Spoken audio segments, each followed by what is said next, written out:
77માં ગણતંત્ર દિવસ નિમિત્તે શાળાના મુખ્ય શિક્ષકશ્રી, પધારેલા મહેમાનો અને શિક્ષકગણ અને વિદ્યાર્થી મિત્રો, આપ સૌને ગણતંત્ર દિવસની હાર્દિક શુભેચ્છા. આજના નિમિત્તે 26મી જાન્યુઆરી મારો દીકરી તરીકેનો મને આ આમંત્રણ આપવામાં આવ્યું, રાષ્ટ્રધ્વજ ફરકાવવામાં આવ્યો, તે માટે હું સૌને આભાર કહું છું. આપણી શાળાના શિક્ષિકા શ્રીને બે બોલ કહેવા વિનંતી.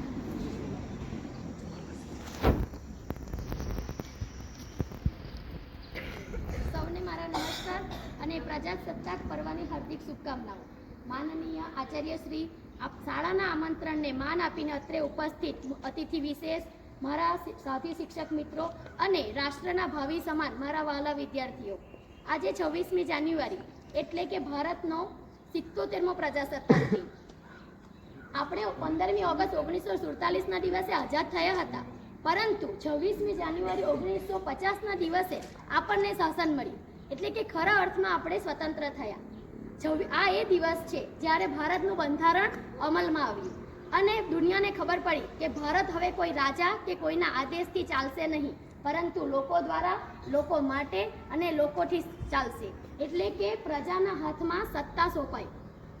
આકાશમાં લહેરાતો આ તિરંગો એક કપડનો ટુકડો નથી, પરંતુ 140 કરોડ ભારતીયોના સ્વાભિમાન અને લોકશાહીનો શ્વાસ છે. હવે આપણે 15મી ઓગસ્ટ 1947ના દિવસે આઝાદ થયા હતા, તો કેમ 26મી જાન્યુઆરી પસંદ કરી? તો એના પાછળ પણ એક કારણ છે. 26મી જાન્યુઆરી 1930ના દિવસે લાહોરમાં રાવી નદીના કિનારે ભારતીય રાષ્ટ્રીય કોંગ્રેસે પહેલા વખત તિરંગો લહેરાવીને પૂર્ણ સ્વરાજ દિવસ તરીકે જાહેર કર્યું હતું, અને એના યાદમાં આપણે 26મી જાન્યુઆરીના દિવસે ગણતંત્ર દિવસ તરીકે યોજાય છે. કહેવાય છે કે પ્રથમ પરેડ ક્યાં યોજાઈ હતી? તો પ્રથમ પરેડ રાજપથ એટલે કે અત્યારનું જે કર્તવ્ય પથ છે તેના પર નહીં યોજાઈ હતી, પરંતુ ઇરવિન સ્ટેડિયમ એટલે કે અત્યારનું જે નેશનલ સ્ટેડિયમ છે ને ત્યાં યોજાઈ હતી.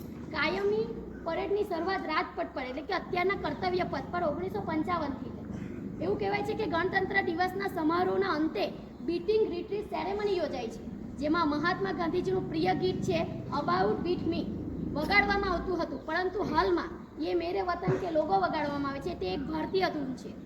દેશભક્તિ એટલે માત્ર સરહદો પર જઈને લડવું નહીં, પરંતુ આપણે એક સારા નાગરિક બનવું અને પોતાના દેશના કાયદાનું પાલન કરવું એટલું છે.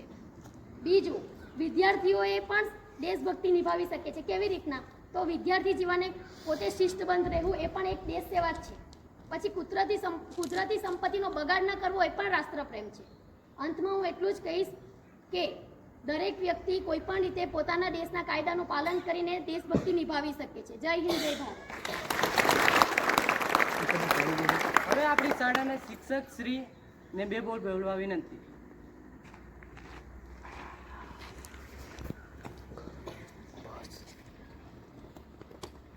શાળાના આચાર્ય શ્રી કેતનભાઈ, આપણી વચ્ચે ઉપસ્થિત આ એક ઉત્તમ કેળવણી પામેલી દીકરી અને તમે બધા, ઉર્વશીબેને બહુ ફાઇન વાત કરી કે ભાઈ 26મી જાન્યુઆરી કેમ ઉજવાય, કેવી રીતે ઉજવાય. તો મારે તમને 2-3 સવાલ પૂછવાના છે. પહેલી વાત તો એ કે આજ પ્રજાસત્તાક દિને કેટલા મોં છે? 77. બરાબર ને? આવીને ભારત માતા કી જય ને આધી રોટી કરી લાગ્યો, પણ તમારામાંથી હજુ કોઈને ખબર જ નથી કે કેટલામો પ્રજાસત્તાક દિન છે. બરાબર ને? કે ખોટી વાત? સાચી વાત. આપણને ખબર જ નહીં મળે કેટલામો પ્રજાસત્તાક દિન છે. એ આવી ગયું. આ જ વસ્તુ છે. પહેલા તો તમારે આજના પ્રજાસત્તાક દિન નિમિત્તે આપણે બધાએ સાંભળેલું છે કે આપણને બંધારણમાં આ હક મળેલો છે, પેલો હક મળેલો છે, પેલો હક મળેલો છે. માનો કે કોઈને એમ કહે કે બહુ જોરમાં નહીં બોલ, સરકારે મને હક આપેલો છે, હું ધારેલું કરી શકું. બરાબર ને? આ હક આપ્યો, પેલો હક આપ્યો, પણ એની સાથે એ હક પૂરા થાય પછી એક ફરજ આપેલી છે. બરાબર ને? એ ફરજ કઈ કહેવાય? એવું લખેલું બંધારણમાં લખેલું તે જ ફરજ નહીં મળે. તમને બધાને ખબર હોય કે નહીં ખબર હોય, પણ હું જ્યારે ભણતો ને હવે ત્યારે કલ્પનાતીત વાર્તા હતી કે સત્ય ઘટના તે મને ખબર નથી, પણ એક નાની વાત તમને કરું. એક દેશની વાત હતી, એમાં છે ને એક ચોર બહુ ખતરનાક હતો. એવો ચોર કે એ પકડાય જ નહીં, ગમે જે કરે એ ચોર નહીં પકડાય. પછી તો પેલું ધૂમની અંદર કેમ ઋતિક રોશન લખે કે હું અહીંયા ચોરી કરા, એમ તેવું લખીને આપે કે હું અહીંયા ચોરી કરા, ને આ લોકો પકડવા જાય પણ પકડાય નહીં. બહુ ટ્રાય કરી પકડાય નહીં. પછી પોલીસ વાળાને અંદરથી એવું ખબર પડી કે આ ચોર ભલે ચોર છે પણ દેશભક્ત છે. એટલે એ લોકો પ્લોટ સેટ કરી દીધો, લખી દીધું પેલા કે ફલાણી જગ્યાએ હું ચોરી કરવા જવા. અને તે ચોરી કરવાને ભાગતો હતો ને તે પેલા લોકો રાષ્ટ્રગીત ચાલુ કર્યું. લાઉડ સ્પીકરની અંદર શું ચાલુ કર્યું? રાષ્ટ્રગીત ચાલુ કર્યું. તો પેલો ચોર જે ચોરી કરીને ભાગતો હતો ને તે પોતાની સાવધાનની મુદ્રામાં, એ લોકોના દેશમાં આવું કંઈક આવે તેમ કરીને ઊભો રહી ગયો, અને પોલીસ વાળાએ ચોરને પકડી લીધું. એ ઊભો કેમ રહી ગયો? કાંટો વાગ્યો, થાકી ગયો, તો એના માટે ઉભો રહ્યો. રાષ્ટ્રગીત વાગ્યું એટલે ઉભો રહ્યો. પહેલા જ કીધું છે કે આ વાર્તા કલ્પના છે કે હકીકતે મને ખબર નથી, પણ આ વાર્તા ખરેખર બહુ. એક ચોર જો દેશભક્તિ બતાવતો હોય, અત્યારે રાષ્ટ્રગીત ચાલતું હતું, તમારામાંથી ઘણાના મોઢામાં ચ્યુઇંગમ હતી કે નહીં બોલ એમ. સ્કૂલમાં જ્યારે આપણે છેલ્લે રાષ્ટ્રીય ગીત ગાય ત્યારે મોટે ભાગેના ક્લાસની અંદર છોકરાઓ સીધા ઊભા રહેતા નથી, બરાબર ને? પછી હું કહે કે આધી રોટી ખાएंगे. આવા દેશને બચાવવાના કે આપણે ભાઈ, બંધારણ તમને જેટલા હક આપે તેની હાથે હાથે તમને એટલી ફરજ બી આપે. કચરો ગમે ત્યાં નહીં નાખવો, કોઈની સામું નહીં બોલવું.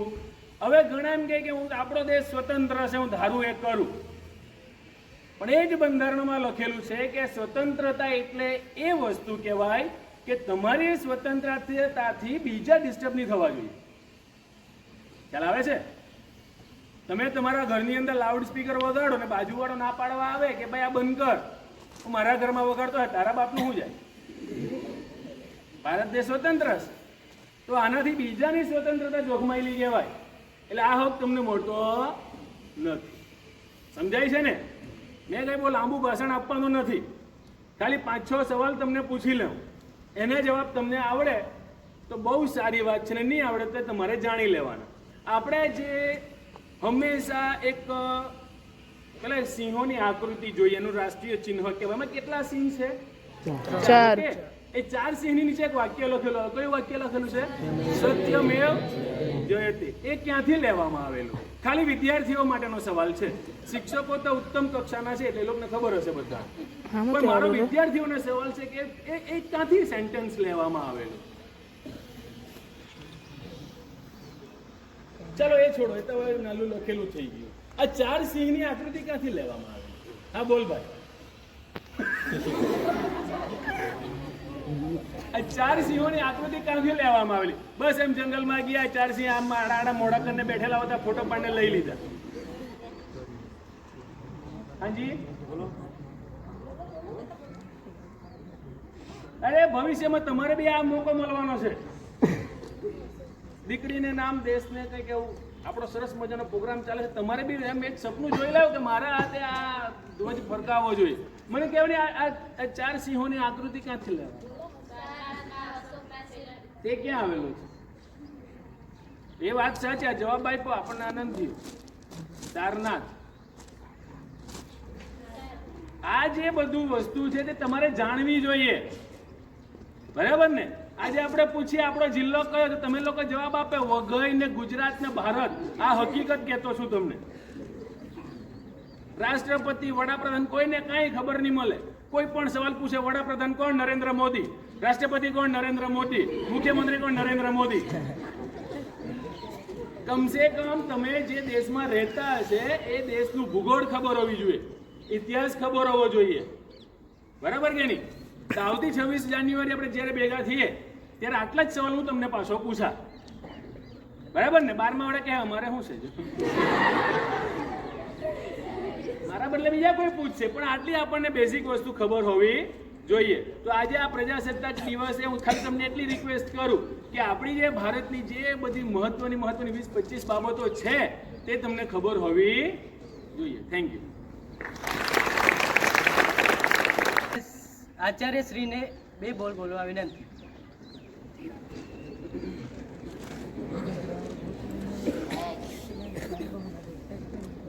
આદરણીય નજીમ સાહેબ, અધ્યક્ષ સ્થાને પધારેલા નિમિષા બેન, શિક્ષકો અને વિદ્યાર્થી મિત્રો,